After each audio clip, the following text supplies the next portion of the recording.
Good morning, afternoon, / evening, whenever and wherever you're watching this. I'm your boy, the HOD of the PSP. Join me here for episode 82 of the Pitch Side podcast. Join us, like, share, comment on this video, subscribe to the YouTube channel, enable notifications to receive all the updates from the podcast episode and other content on the channel. Follow us on social media. I'm at SidePSP on Twitter, Pitch Side Pod on Instagram, and of course listen to this on Spotify, Google Podcasts, or any other platform available. Join us for more, and you're welcome. We're going to get, of course, to the Premier League preview in a minute, but we're not going to start there. We're going to be starting talking about the Europa League round of 16 draw, and for a reason, I think.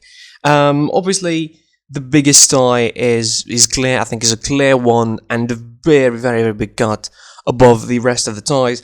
Quickly, of course, the draw, of course, took place yesterday, and it, resulted in the following matches. Slavia Prague going to be facing Steven Gerrard's Rangers.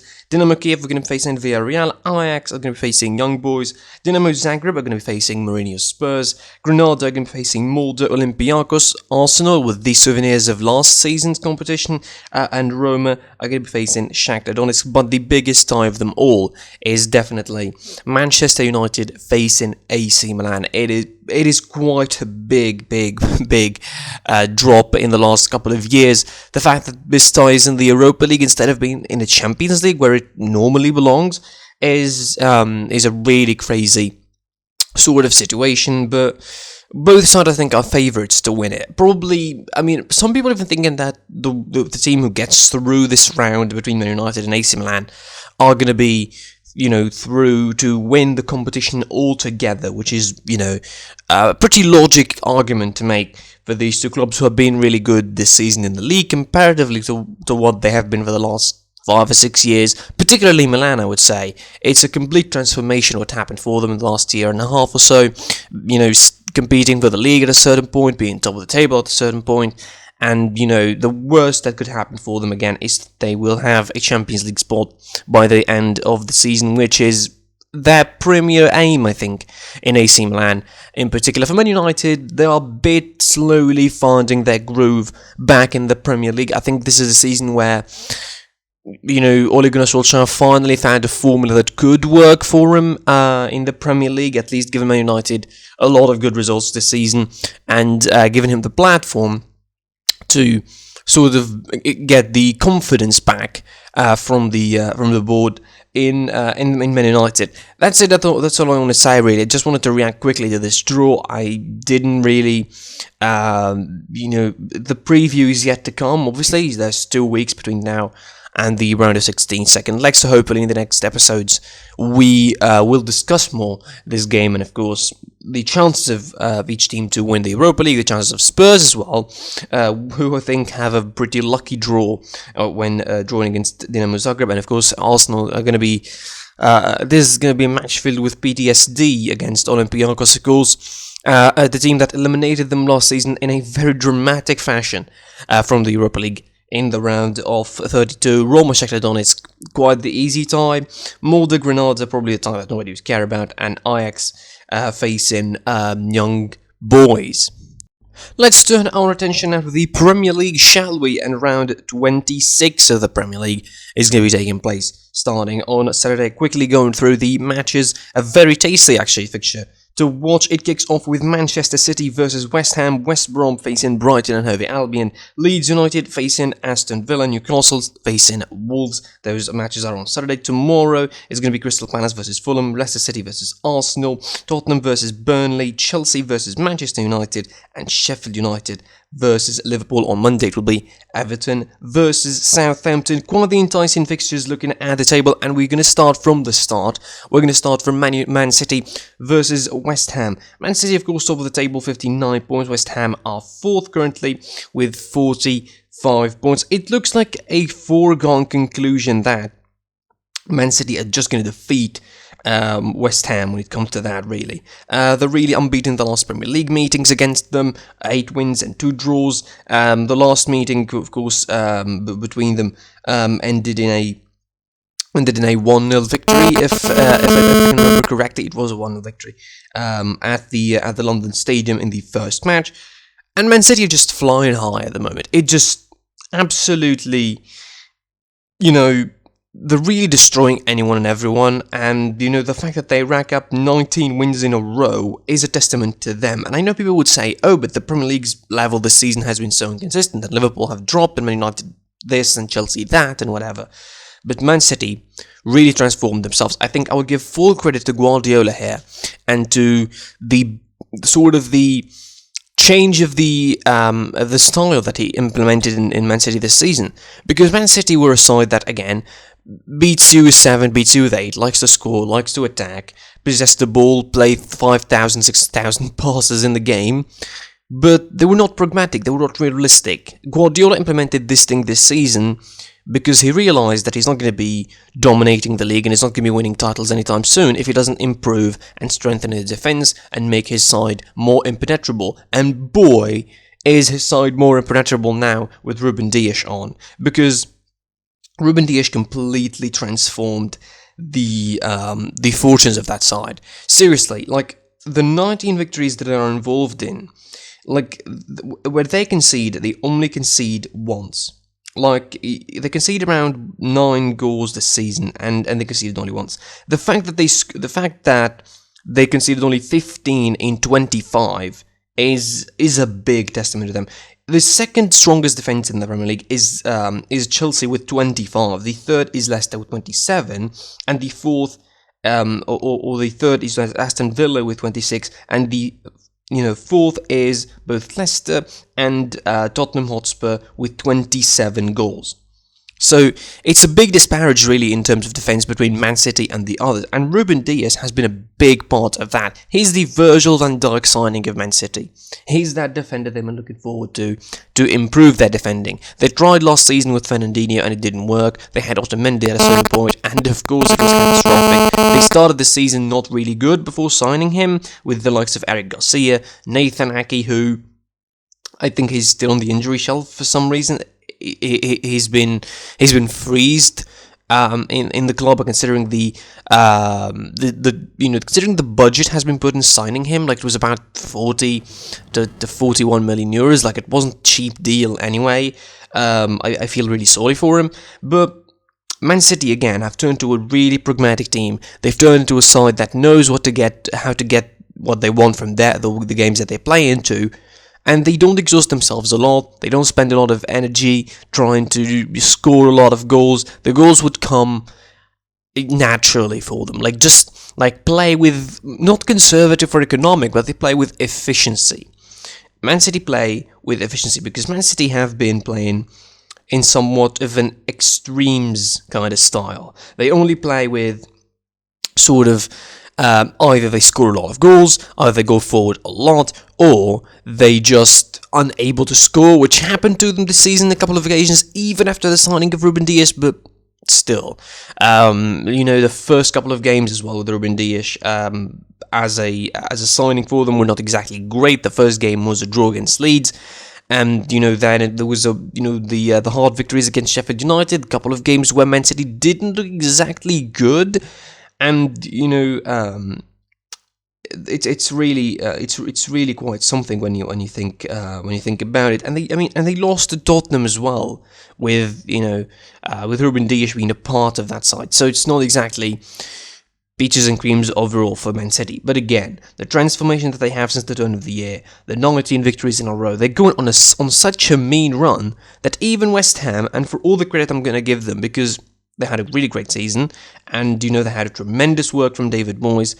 Being fourth at this point of the season isn't exactly easy, with 45 points, not even that far really from the top two, from the others, from Leicester City and Manchester United. Of course, not any chance to win the title or anything, but they're really, really in a good position, and we could see them in Europe next season. And David Moyes has done such a tremendous work with them, and the signing of Lingard as well improved sort of their fortunes a bit. The signing of Thomas Tuchel, Craig Dawson, Said Benrahma, those kind of players who really added a lot of dynamic nature into the side. And West Ham are known for being good defensively, but The improvement this season was that they became more outgoing in the attack. They have more support on the attack. You have the likes of Kufal on the right, you have Cresswell on the left, you had Souček in the middle, you have Said Rama, you have Lingard, you have Antonio, and you have those kind of players helping out.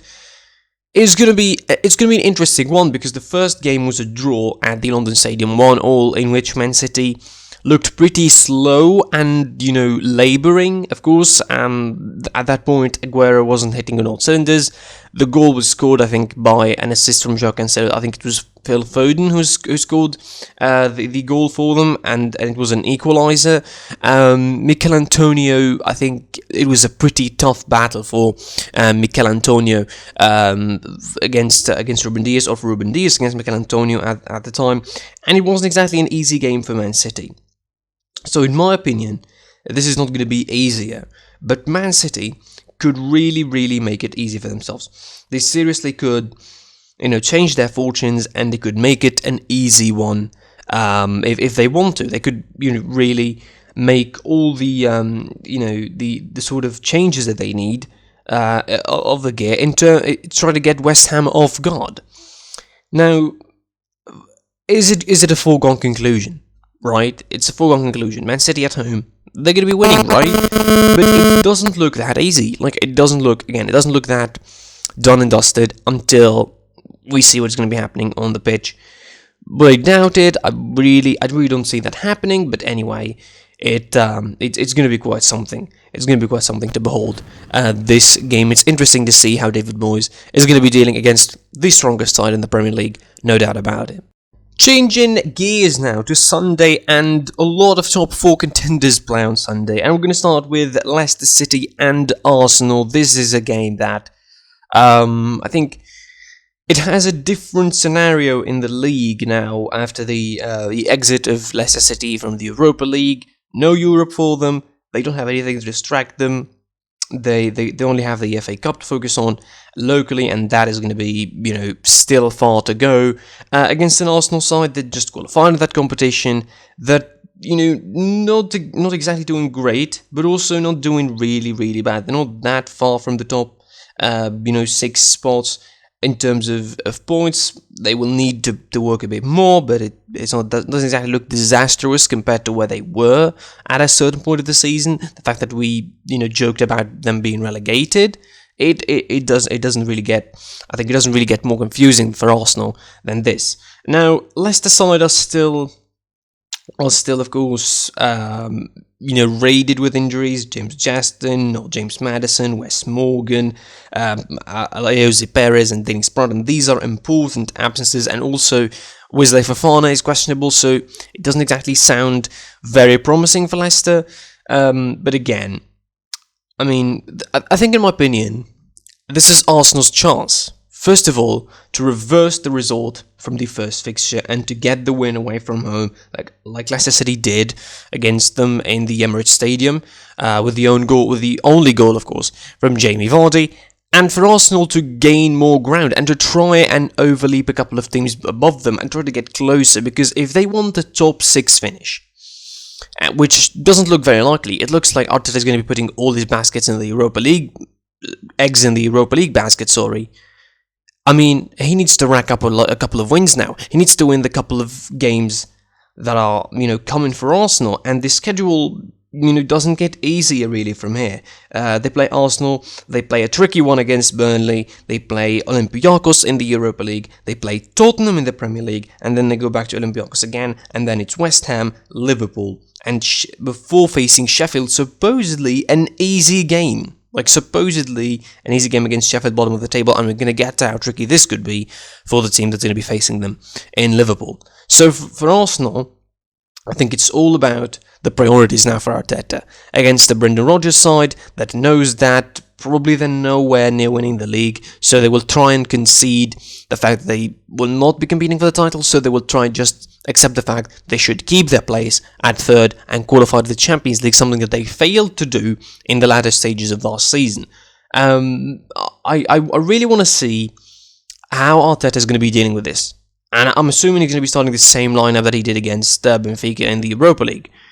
I really want to see how he's going to prioritize, who's going to prioritize. Is he going to be thinking about finishing in top 6 or top 4, or trying to make a tremendous end of the season to finish in the top 4, or would he put all the basket in the Europa League? As for Brendan Rodgers, this is, I think, the period of the season where you expect them to drop. I hope they don't. I want to see Leicester in the Champions League. I'm interested to see that as a fan, but it looks like Leicester might just be cracked, and the dent in the armour is starting to show a little bit. For Leicester City as well, their schedule isn't easy as well. After this game, they face Burnley, they face Brighton, they face Burnley, of course, in a rescheduled a game from round 29. Brighton are going to be facing Brighton away from home. Then they have Sheffield, and then of course they have a tie against Man United in the FA Cup. And after that, they return back to face City on early.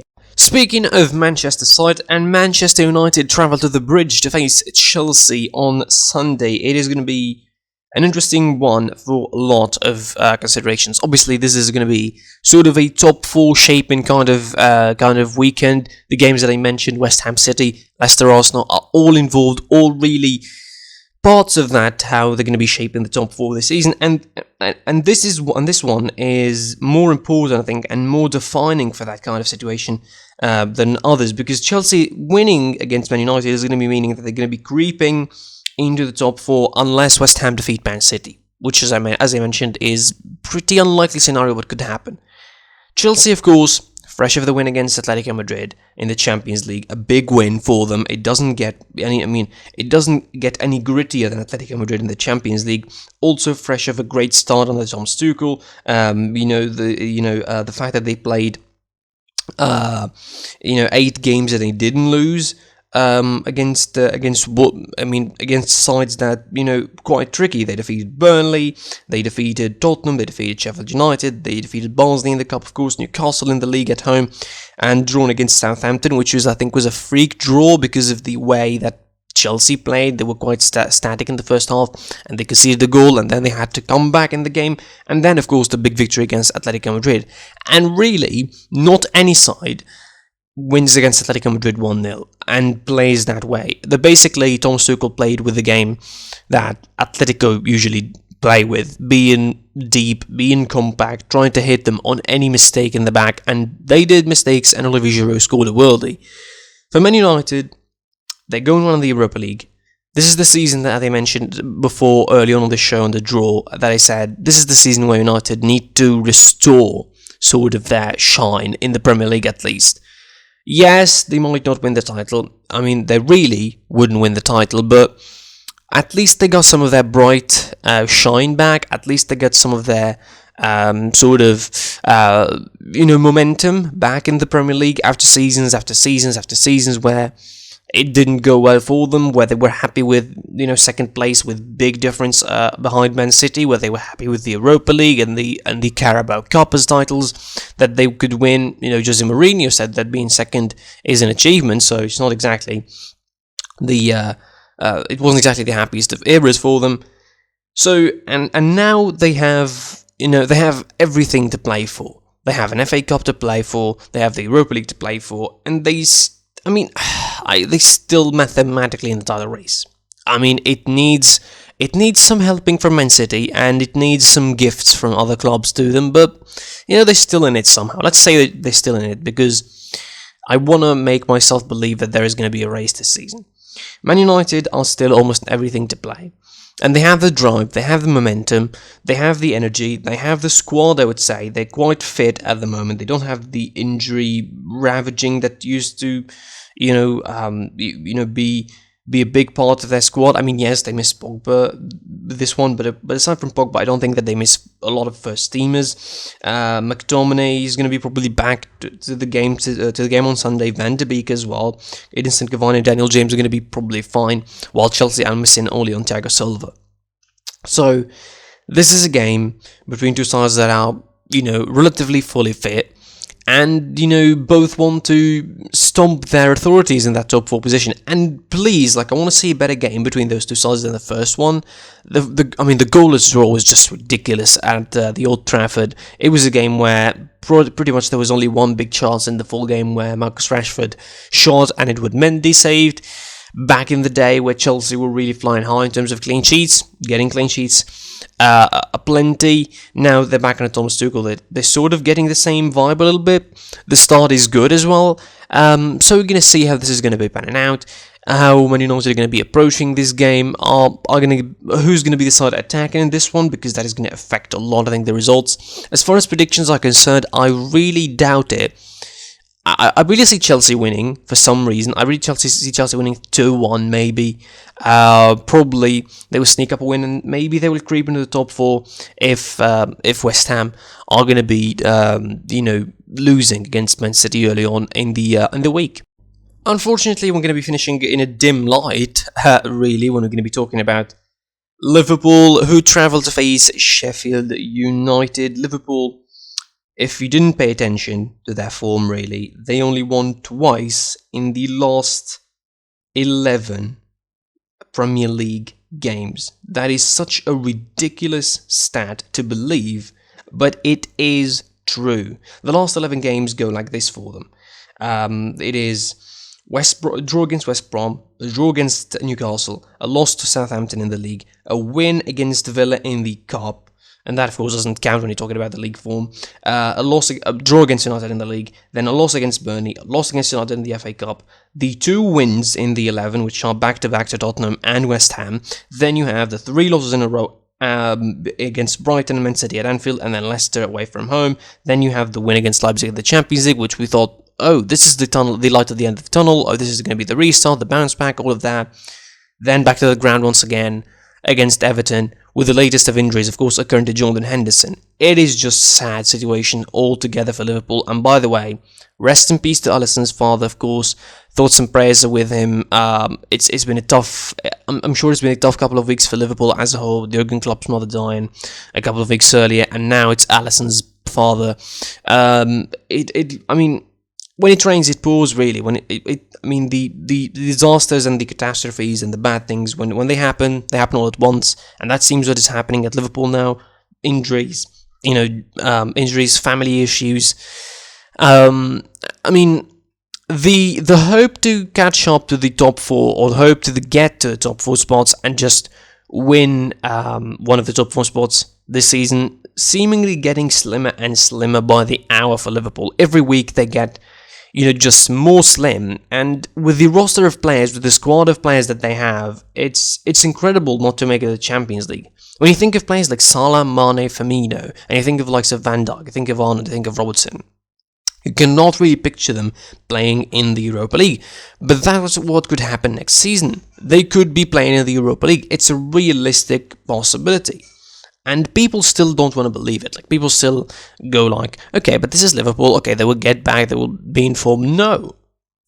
They won 2 in the last 11. This is the relegation form. This is not a side that used to dominate the Premier League, that got 99 points and 98 points and won the league by a big margin and just won it since the Christmas period. It's not a form of a good side. It's not a form of a Champions League winning side. It's not a form of a Premier League winning side. It's not even the form of an FA Cup winning side. This should be, this is, arguably, or inarguably, I would say, this is the worst season of the Klopp era.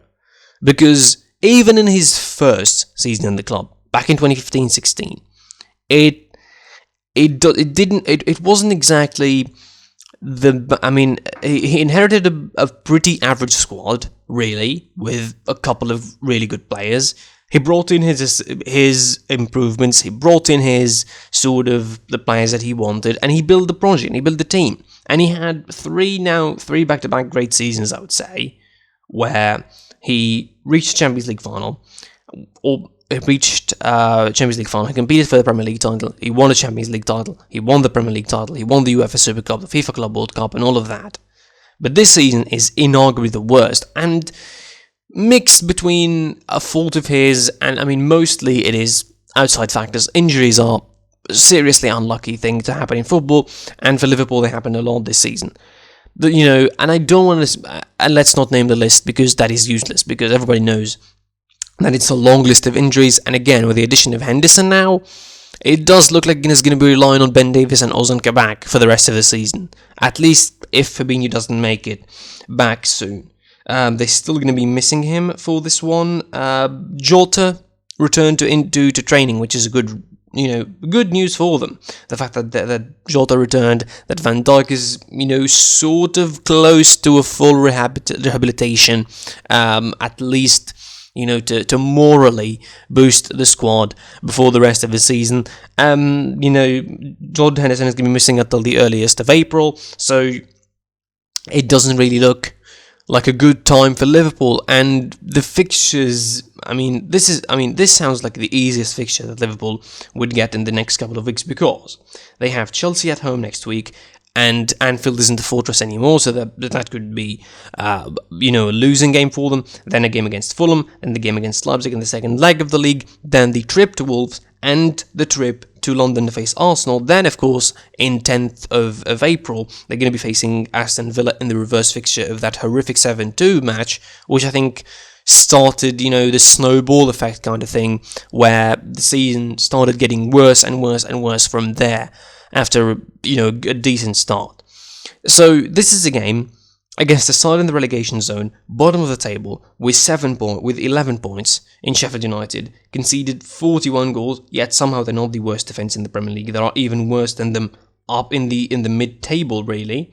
So, in my opinion, I want to see Liverpool dominating. I want to see them show their character in this game. It doesn't get easier than Sheffield. Literally, it doesn't get easier than Sheffield, because the other side that they play in the relegation, they'd drawn against both of them in West Brom and Fulham, and they'd drawn against Newcastle, and they lost against Brighton, and they lost against Burnley, and they lost against Southampton.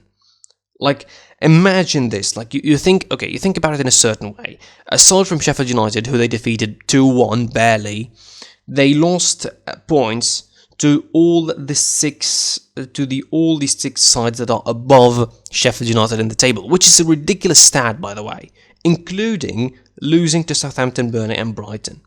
So it's a crazy stat to think about.